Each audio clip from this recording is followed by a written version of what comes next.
Alright, well, my editing skills are crap, but can the same thing be said about Wonder Woman? Stick around and find out.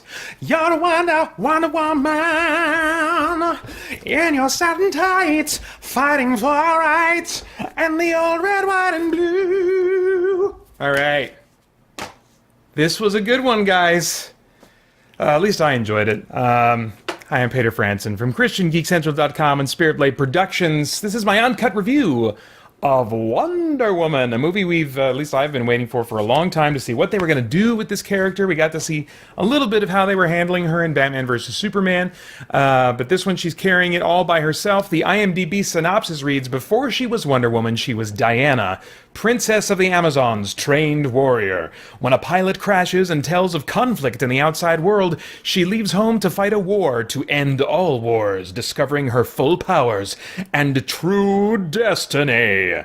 Alright, so this is an origin story, so it's not wall-to-wall action, as we're kind of getting to know who she is, where she comes from, what her powers are, all that kind of stuff, and she's developing her powers over time, so, you know, it's about the halfway point of the movie, before I think she kind of is full-on in costume being Wonder Woman, you know? As she grows in her power, the spectacle of the action gets bigger and bigger, but, I mean, it's not wall-to-wall action from beginning to end. There are lots of interesting characters that surround Diana, which I thought was really good. Let's see what else. Oh, yeah. Let's see. I would put this tonally between Marvel, the average Marvel movie, and Man of Steel / Batman vs. Superman. Now, I don't bring this up to keep harping on it, but just in case you're not familiar with my reviews and my tastes, I'm not a fan of most of the Marvel movies, largely because I don't find the witty banter to be funny or interesting. It kind of like repeatedly takes me out of my investment in the story. And so I had some concerns when I saw the trailer. I was like, well, I think what I'm seeing in the trailer of the trailer jokes are kind of funny, but I mean, are they going to be going for lots of jokes? Is this going to be an experience for me that's kind of disappointing in the same way that the Marvel movies are for me? It's largely a serious movie, and it's even heavy at times. It uses the backdrop of World War I think, really effectively to show the brokenness of the human condition. You know, there is violence, there is cruelty. We don't have a right relationship with animals. We don't have a right relationship with each other. We have issues of bigotry and selfishness and cruelty and prejudice. And selfishness. And it lets the audience sit in the darkness of war for a few minutes now and then, as we see through Diana's eyes people coming off of the battlefield with like missing limbs, and children that are, we hear about women and children that are being victimized, and so it really brings the darkness of war, as to the same degree I think that you would find in some war movies, albeit briefly, into this story. And I think that's, for my tastes, that's a really good thing. I realize that for me, I love superhero stories specifically not for scratching my power fantasy itch. I think maybe that was a thing for me at one time, but now, I mean, for a long time now, I just play video games if I want to feel, simulate being more capable or having superpowers or something like that. That's really not what I go to superhero movies or superhero TV shows for. I mean, that's kind of like icing on the cake, but it's not really what is going to keep me interested and invested in a superhero story. Really, I'm going to stay invested in a superhero story that scratches my savior itch, if I can call it that. I love it when a hero can come along in a story to make the wrong things right. And that moment is more powerful, or actually has any power at all, only when I feel how wrong things are. So if we really quickly in superhero stories try to break up the tension with jokes, I don't get to sit in that place of feeling the evil and the wrongs that are being committed against people.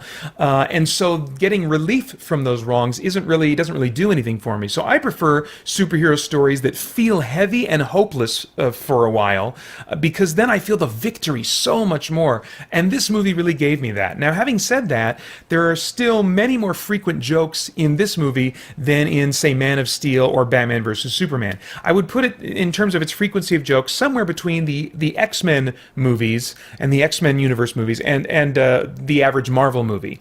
The difference here is that the jokes are not The way I kind of feel like they are in the Marvel movies, kind of like a one-size-fits-all witty banter, but they're tailored in this movie to the character. So Etta Candy is Steve Trevor's secretary, and she's this insecure woman who's also trying to be very proper, and so her jokes and her awkwardness, all of her humorous moments come out of those attributes. And Steve Trevor is heroic, but he's also big time a fish out of water, and so those are the kinds of jokes you're going to see from him, and they're saying something about his character. Diana, her humorous moments are largely about being oblivious to how she's coming across, so she's a fish out of water in a different way.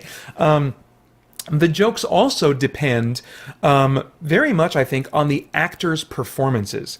You can have these kind of character-tailored jokes in other scripts as well, but if the actors aren't bringing some of that performance magic to it, it's not going to connect with me as much. I'm probably not going to laugh as much. But if the actors are bringing like extra layers of subtlety or subtext to the jokes, then I'm much more likely to get a laugh out of it than say like simply a straight dry delivery that really just depends on the script itself or the punchline. Like, well, we're fighting da da da da da da da da da. So it's just these little like thrown off kind of witty banter. They're delivered pretty straight, and they're not unique and tailored to each character. And I think that's what I'm figuring out. It tickles my funny bone more in like superhero types of stories. If it's tailored more to the characters and is an outworking of who they are in both the script and in the way those moments are performed.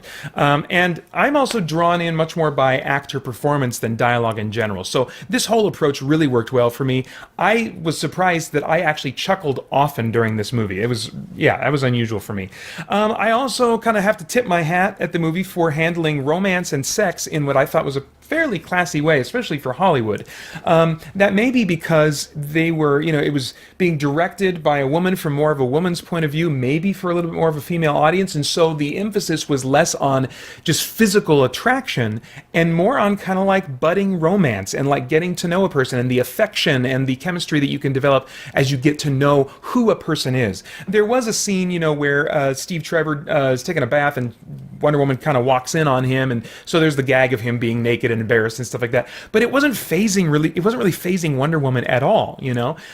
She was starting to kind of fall for Steve Trevor later on in the movie as she was getting to know him more. And that's another thing I really appreciated about how they depicted, the kind of like iconic strong female character. I mean, that's kind of what Wonder Woman is, is just kind of like if there's going to be a strong female character, then Wonder Woman should represent, she should be the mold, that they're based on. And I felt like they did a really good job with that because she was strong and ready to go to battle, and then like just a few seconds later in one scene where she's talking about we've got to go to battle or whatever the line was, she had this furrowed brow, and then she looks over and sees a woman kind of nursing or taking care of a baby on the side of the street, and she goes, "Oh, a baby," and she goes over and she just, that maternal instinct, she just wants to go over and see this baby, and she finds, even though she's much more capable than Steve, and she's not really impressed by his, his physique and stuff like that, she gets to know who he is and is still charmed by him, and I don't want to say swept off her feet, but I mean, she still is very much, she has a softness to her in addition to her strength, which is wonderful. I think if all you do is just make her like hard and angry and stuff like that, then you lose some of, I think, the wonderful characteristics that women can have. Just that. What else was there? And she also found one of the characters in the supporting cast. She really enjoyed his singing, of all things, and it just brought a softness and a smile to her face that was really endearing to me. So I just thought they got this wonderful mix of strength and confidence and assertiveness and capability, and at the same time softness and compassion and affection and sweetness. That was wonderful. That was wonderful. I did not expect that. I was very happy with that. And then also there was a scene that kind of represented the high point of the romance between Wonder Woman and Steve Trevor, where they end the night going into her room, and he kind of is about to leave and then kind of senses from her look that maybe she wants him to stay, and so he closes the door behind him, and they come and get close together. They might have kissed. I can't actually remember if they did or not. But very quickly after they got close together, they cut to a picture of the outside of the building at night with the light in the room on. The light stays on, and then they cut away. So, sure, we can assume that they slept together. We certainly don't have to. Maybe it was just like a sweet romantic exploration, the first explorations of the physical aspects of romance that happened that night. We don't know, And I think I really appreciate that being left to the imagination. And there was no like morning after kind of hints at what happened the night before. It was just the next morning they move on. And I really appreciate that. I think it's classy. I think it's more romantic, and I think, honestly, I think it values human love, romantic love, much more than just like taking us to a slow motion, bow chicka bow, steamy sex scene. All right, so I'm not going to talk about the cast a whole bunch. I thought that Gal Gadot carried her weight much better than I thought she might. I can't see her, I don't think, as very versatile. I've seen her in a few movies right now. Maybe she'll surprise me in the future, but for me, she is now, I think, a valid choice for one particular take on Wonder Woman, in my opinion, and for my tastes of who Wonder Woman is. Even if this isn't exactly the version of Wonder Woman that, say, I might put on the screen. I have some different character traits and personality things and stuff that I would have liked to have seen, just because I think of this thing in my head as the iconic Wonder Woman, not necessarily what Gal Gadot is doing up there, but I do still think it's a valid take. And thankfully with superhero movies, I think if we've been reading comics for years, we ought to be open to multiple takes on these characters because they keep getting reimagined and reinterpreted over and over again. Let's see, as mentioned before, the rest of the cast I thought does a great job of adding depth to the script and to their characters by the way they interpret and then perform their roles. Although Gal Gadot was solid for me, I felt like, I'm really glad she had an enjoyable and engaging supporting cast to help carry the movie with her. I think that was probably important and probably will be important for future Wonder Woman movies. As far as stunts and visuals, lots of high-flying, crazy, slow-mo action, but my cursed CG detecting eyes certainly detected a lot of CG actor replacement. And then also now and then, and I have to be honest, it was because I just was kind of looking for it, I could detect stunt double replacement for Gadot because of just a little bit more muscle tone on her arms, and then just in general a greater command over her own body movements during running or other types of action. I was like, oh yeah, that's not Gal Gadot right there. And and also suspicions are aroused when you can't see her face, her hair is blocking, and stuff. There's not as much spectacle in this movie as, say, Man of Steel or Batman vs. Superman, but still plenty. And I think even for my cursed eyes on a second viewing, I'll be able to just kind of relax a little more and just accept the pictures that the director's wanting to show me rather than seeing all the things they're trying to hide. Okay, normally at this point I would talk about the philosophical or spiritual or moral themes that might come to mind as a result of watching this movie. I'm actually going to wait and do that till after my closing thoughts. I'm not planning on giving any spoilers, but I do think that even speaking vaguely about the themes that stuck out to me, which came out to me really strongly, could potentially show the plot's hand a little bit more than you might want to going into the movie. So if you want to go in completely, without risk of kind of seeing where things are going in the story, then maybe avoid my thoughts on the relevance of the movie. But just to give my summary on, how I enjoyed the movie, what it was like for me. Well, I have no idea, what your tastes are, of course. But if I were a time traveler, I'd go back in time and say, Peter, dude, go see this with Holly. You guys are going to have a great time watching it together. You're going to have a great conversation on the way home. This is the third DC movie to have some Christ imagery that you will find powerfully moving. And then just plan on buying this one the day it comes to Blu-ray. This is totally your kind of movie and definitely your kind of superhero movie. It's not quite as much your cup of tea as, say, Man of Steel and Batman vs. Superman, because it doesn't go totally cut loose in terms of spectacle and totally go as heavy as it could in the heaviness of the drama and subject matter, but real close, and will probably even have appeal for some of your friends who didn't like those other DC movies. So don't miss this one, don't miss seeing it, and don't miss buying it. All right, it's rated PG-13 for sequences of violence and action and some suggestive content.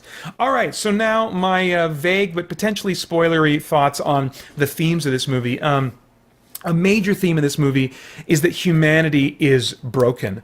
And broken not because we are the victims of culture or some manipulating power, but because we just choose evil. That's our choice. It's our responsibility. And Diana, Wonder Woman, resists helping humanity when she realizes this, because before she leaves the island, her mother says, they don't deserve your help, Diana. And she went anyway. And then when she kind of realized, wow, they are not the way they are because they're being manipulated. They are choosing. So many of these humans are choosing evil. And so she's like, my mother was right. Humanity does not deserve my help. And Steve Trevor tells her that it's not about deserving it. It's not about deserving it. It's about what you believe. And when he says that, I was like, okay, well, if you don't fill in that gap, then it's just the same empty pop spirituality that doesn't actually come out and say anything meaningful. It just says, just believe in belief and have faith in faith. Well, what the crap does that mean? I don't know. So when he said that, I was like, okay, well, if it's all about what you believe, then what should you believe? And there was kind of a tension. I was like, I mean, are they going to say something that's worthwhile here, or are they just going to leave it at that, or are they going to plug something in there that's totally wrong or whatever? Like I believe that humanity can rise up and they can be better and they can put aside, for good, all of their evil and stuff like that. I thought it might go that way. It doesn't go that way, which was really gratifying to me, to just, let's be real with ourselves about the real state of humanity. What she says, Ares, basically tells her that humanity's corrupt, not deserving of help, and this is kind of, no, I'm not going to say anything about where this falls in the movie, but she basically says, you're right. They are all that you say, but so much more. And indicating there that there is great value in that. And she recognizes it's not about deserving. She even kind of repeats what Steve said to Ares. She said, it's not about deserving. It's about what you believe. And then she adds, and I believe in love. And that's kind of vague. That could mean a lot. I believe in, people, have the ability to. I don't think that logically it would make sense for her to be meaning in her mind, I believe in humanity's ability to love instead of doing evil, because she confesses it's not about deserving. It's not about them potentially deserving to be rescued. She says they are all those things, but I believe in love. So what does that mean? Well, I don't know what it meant to the filmmakers, but as I plug in my biblical worldview to that, I see that we have value, intrinsic value as humans, even when we do not exercise our capacity for love. So I don't think she's talking about they have capacity for love necessarily, but we do have that capacity, and that gives us intrinsic worth. And I would say it gives us intrinsic worth because that capacity is a reflection of who God is. We are able to love in a way that no other created thing can love. And we are, even more than that, we are loved by God in a way that no other created thing is loved, because God made us in some way to reflect who he is. He put his image, his stamp in some way on top of us. And then even when we rejected him and said, hey, thanks for making us to reflect the most amazing being in all of existence, but we don't really want anything to do with you. Even when we did that, he still chose to become one of us, live among us, be rejected by us, be humiliated publicly by us, be mistreated by us, be suffer horribly and emotionally and physically, and then die a torturous death, all so that we could be reconciled to him forever. So it's because of love, that not because we deserve it, that Christ became our rescuer. And that's why I think it's just, whether it's intended partially or not intended at all, I think that Wonder Woman in this movie was just a beautiful mirror of Christ, and also a reminder of what Christ modeled for us, that Wonder Woman now models for us, and that is that people are worth investing in. As geeks, it's so easy for us to want to just kind of go off in our hole because we've been hurt by people, or people take a lot of work, they take a lot of energy. It's much easier to just kind of be in our hermit hole and do our own thing and not schedule time and invest time in relationships that might be kind of difficult. We can just say to ourselves, that person doesn't deserve another chance with me, but it's not about what they deserve.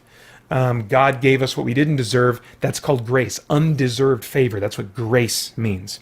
And so that's what Jesus models for us, and what Wonder Woman imitates in Jesus and models for us, and what we are meant to model as well. So for that reason, and many more, I really enjoyed this movie. So those are my thoughts. I'd love to get yours in the comments below. And what else? Oh yeah, and then sometime soon I hope you'll join us over at christiangeekcentral.com as we continue to geek out and seek the truth.